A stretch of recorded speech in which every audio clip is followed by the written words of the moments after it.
قصتنا النهارده قصه خطيره من العيار التقيل.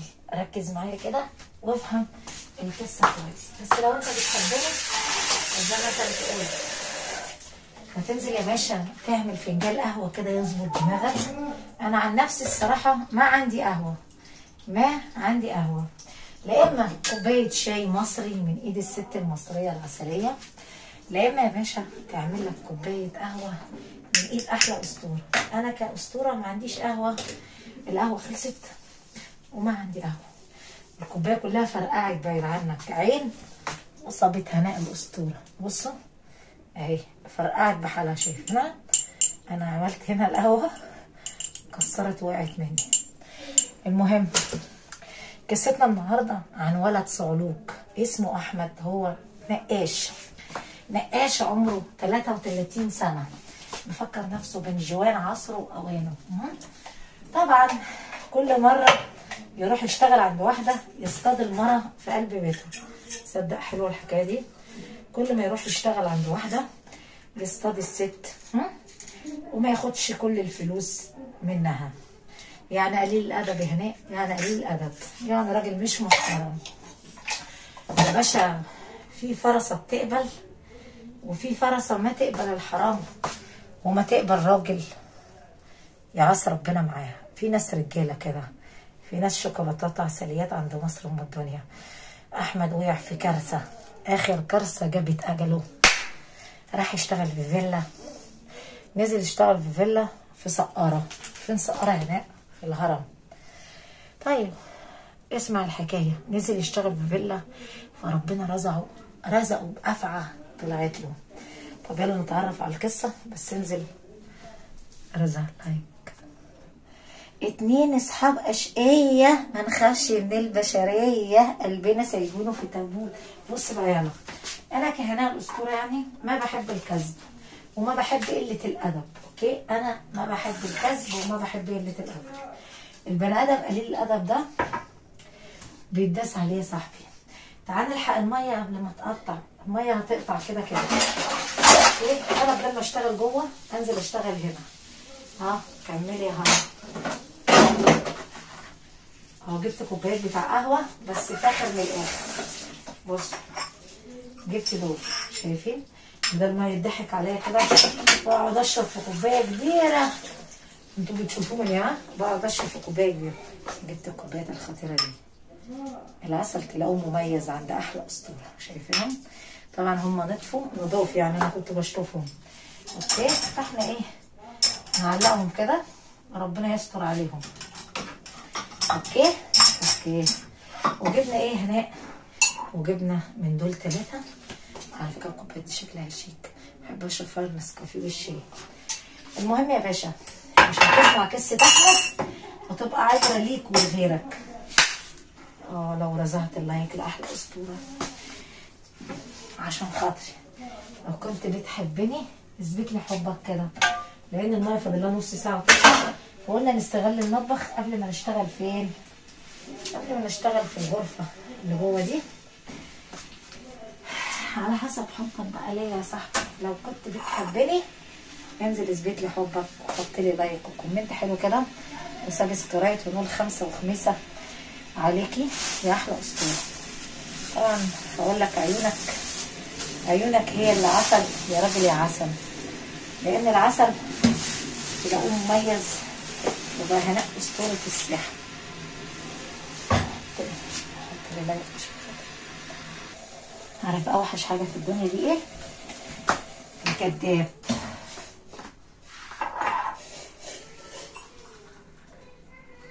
بجد هناء اوحش حاجه في الدنيا دي الراجل الكداب. الناس اللي بتكذب، الناس المزوراتيين اللي بيكذبوا، ما اعرف بيكذبوا ليه، ما اعرف. كله بيكذب على كله، مع انك مش هتاخد حاجه معاك،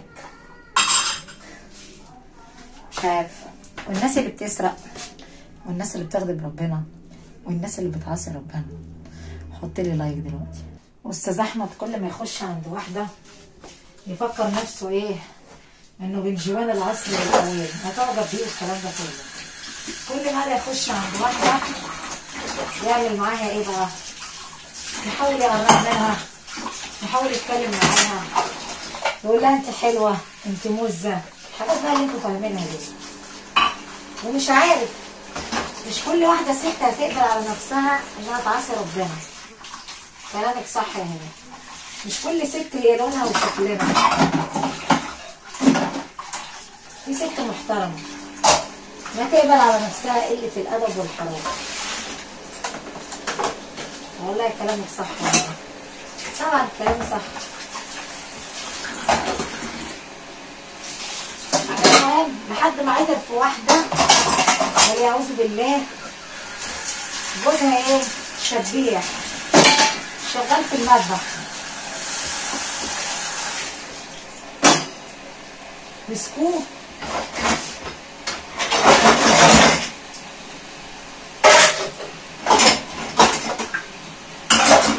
فضلوا ايه؟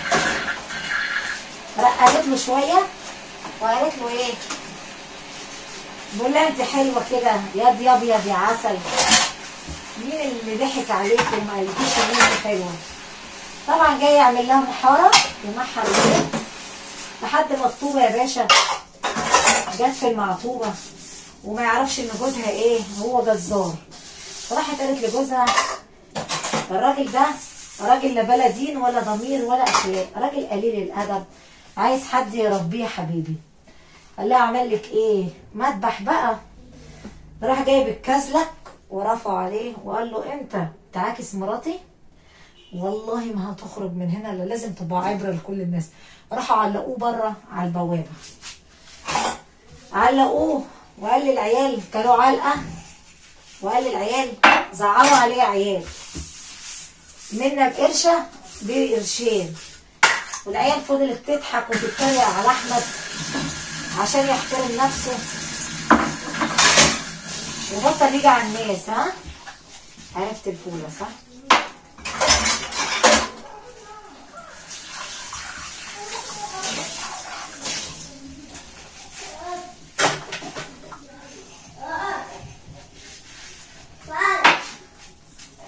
قلت له زي دلوقتي كومنت حلو، الله ده هتوقعني. طبعا فضلوا معلقينه على باب البيت بس ادبا ليه عشان ما يبصش فوق. وقال له يلا انت بتبص لمراتي انا يلا ليه؟ فاكرها متجوزه طرطور ولا انا هعرس عليكم؟ احترم نفسك يلا يا قليل الادب يا اللي مش محترم. تتجوز مرات المعلم حمو على سن وربع؟ انت انسان مش محترم وقليل الادب. لحد ما كل علقه، المفروض بعد العلقه ما كلها يروح صايم ومصلي لمراته. فهمتوها؟ لا ده مفيش. في بني ادم كده ما بيملاش عينه الا التراب، يعني بني ادم مش محترم بيحب يتقل منه. يعني انت شايف ان دي ست محترمه، لاغي ست تكون هي عايزاك، لها رغبه فيك، ست هي بتعشق عايزاك. كلامك صح يا هناء. من ساكت على الحق شيطان اخرس. لحد ما جه في يوم وقع في شر اعماله. نرجع بقى لبدايه الفيلا. وقع في الفيلا يا باشا، الفيلا دي على المنصوريه. وقع في شر اعماله. كل واحد فينا بيجي يوم ويلبس ويقع في شر اعماله. لحد ما جه في يوم وقع في الفيلا دي. الفيلا دي صحباتها ناس محترمه ومقتدره. بكام يا عم المتر؟ بص هتعمل متر بكام؟ قال لهم المتر ب70 جنيه، من هنا لهنا هخليلكوا 50 جنيه. طبعا هو واحد كذاب، لان المتر ب30 جنيه مصري. يعني ايه؟ يعني ايه هنا؟ يعني زي نص دولار. هو كذب، ومن عندك لا تخونه ولو كنت خاين. يعمل ايه بقى؟ يجيب القلاطيش، يجيب الرجاله اللي بيشتغلوا معاه القلاطيش يحضروا الشيشه بالليل وهم سهرانين في الفيلا، بيعملوا جبس ويعملوا حاجات، وياخدوا من الوليه ويهبشوا احنا عايزين 50,000 يا مدام، احنا مش عارف ايه يا مدام. كله بايه؟ بالكذب. المال السائل بيعلم السرقه. لحد يا باشا الطوبه ما طلعت على المعطوب. هما طلعوا ازاي هنا في بعض؟ طبعا انا استغليت الميه عشان الميه قطعت، فقلت ايه يا باشا؟ اشتغل في الميه واخلص يعني الحاجات اللي عايزها ميه. لحد ما خلصت دول الحمد لله. طبعا الطوبه فين يا باشا؟ قطعت الميه. شايفين؟ من كرم ربنا عليا. بيقول لك اللي ربنا راضي عنه بيديله على قد نيته، والله الحمد لله على رضا ربنا. يلا كملي هنا. طبعا يقعد يشرب قليل الادب مش محترم، يشربوا خمور معايا، يشربوا حاجات مش كويسه لانه هو راجل مش كويس والله. لحد ما في يوم يا باشا ما كانش يعرف اللي مستخبي له ايه. عمل ايه بقى؟ حاول يمشي البواب عشان البواب مراقبه. قال لي الست ده حرامي، سرق كام بطه على كام وز، حاجات متربيه في الفيلا يعني. الست دي الى كلاس يعني قاعده في اكتوبر وعندها الفيلا دي. المكان ده زي ارياف، اوكي؟ زي ارياف. وزي ما انا قلت الميه قطعت زي ما انتم شايفين كده، ومن كرم ربنا عليا اصلا ربنا رضي عني ان انا خلصت كم المواعين اللي قدامكم دوت. ده غرقان الميه دي كلها. يلا الحمد لله. عارف يلا في ناس بتقع في شر اعمالها. جه محضر الشيشه وجابوا الميه والخمور وقاعدين يشربوا، بس كان غضب ربنا مع واحده ست مرات البواب. قال لها طرد جوزها وقال لها انا مش ممشيكي من هنا الا لما جوزك يجيب الحاجات اللي سارقها. وراحوا ماسكينها رابطينها لورا، وطبعا وربطينها في المكان لحد ما جوزها يجيب الحاجات. جوزها جه قال له مش هنديك مراتك يالا، لانه راجل غلبان، مش هنديك مراتك يالا الا لما تجيب الحاجه اللي انت مسارقها. طبعا الراجل اتصدم وزعل وقال له الكاميرا جايباك يالا. طبعا للاسف كانت نهايه النقاش ايه يا حلو انت وهو؟ مفاجاه ب1,000,000 جنيه. يقوم محضر بعد ما عمل كده مع البواب، محضر نفسه هيشرب وهيعيشوا حياتهم. يقوم ربنا موقعهم بشر اعمالهم. تقوم طالعه له حيه 7 متر، حيه 7 متر من المكان. تخيل انت الحيه تطلع في المكان وتقوم واقفه لهم ومش عايزه تسيبهم. هو هيموت هو وصحابه، هم 3 مع بعض، هم 3 وهو الرابع. طبعا للاسف يعني بيقول للحيه انت عايزه ايه؟ سيبينا في حالنا. راحت مربه عليه براسها كده وقالت له ايه؟ بس انا عايزه اسالكم سؤال، يعني بذمتكم الحيه هتسيبه في حاله؟ لا. عارف ليه؟ لانه بيشرب في المكان ده طاهر ونظيف، وفي نفس الوقت سرق وعصى ربنا. خلاص كل واحد ربنا بيديله على قد ايه يا حلوين؟ صح يا هنيه؟ كل واحد فينا ربنا بيديله على قد نيته، وعلى نياتكم يا باشا ترزقون، وانا ربنا هيرزقني ايه؟ وانا كذابه. حكي لي حكي كلامك صح يعني. طبعا هيموتوا من جلدهم. ليه هناء؟ اصل انت ما شفتش منظر الحيه وهي مش عايزه تمشي وهي بتقرب عليهم. كان هيموت. جاي يطلع التليفون راحت عامله راحت داخله عليه كده الحيه، فهو بيطلع التليفون. والله والله والله والله الحيه ما رضت تمشي الا لما طفى الشيشه ورمى الخمور وطلع الجنينه، حدفهم من الشباك. هو بيشتغل في الدور الارضي، حدف الحاجات الخمور وحدف وطفى حاجه الشيشه ورمى الحاجات، وقال لها روحي لحالك لا تاذيني ولا اذيكي، روحي لحالك. والله العظيم الكلام اللي بقوله لك حبيبي، اللي انا عايزه اوصله لك ان ربك ما بينامش، هو رب قلوب، ربك ما بيسيبش. كان سايب الدم على اللبن يا باشا. ربنا ما بينامش. ما مشيتش وسابته قسما بالله العظيم، بيحلف بالله العظيم ما سابتني الا لما رميت كل الحاجات اللي تغضب يا باشا ربنا، الخمور والحاجات اللي انا بشربها، وطفيت الشيشه. عشان كده هي رحمتني وسابتني اول ما قلت لها سيبيني لحالي، وما مشيتش الا لما اتاكدت ان انا رميت الحاجه دي كلها. اي خدمه. انا بس عايزه اوصلك رسالتي ان ربك ما بينامش. ليه بقى يا هناء؟ لان المكان ده شفاف ابيض ونضيف وصحباته نضيفه، ومن امنك يا باشا لا تخونه. ولو كنت خاين، لو انت خاين وحد يعمل لك امانه بلاش. انت عارف لو انت بتسرق اشرف ليك، اما انا امنك امانه تحتفظ بيها وتخليها معاك، وامن لك اسيب لك بيتي وتسرقني، ده الاوحش. ده اصعب حاجه يا صاحبي، الامانه، انك تسرق وتخون وتعصب ربنا. والله كلامك صح. هو عايز حد يامنك امانه ويسيب لك بيته يا باشا وتسرق؟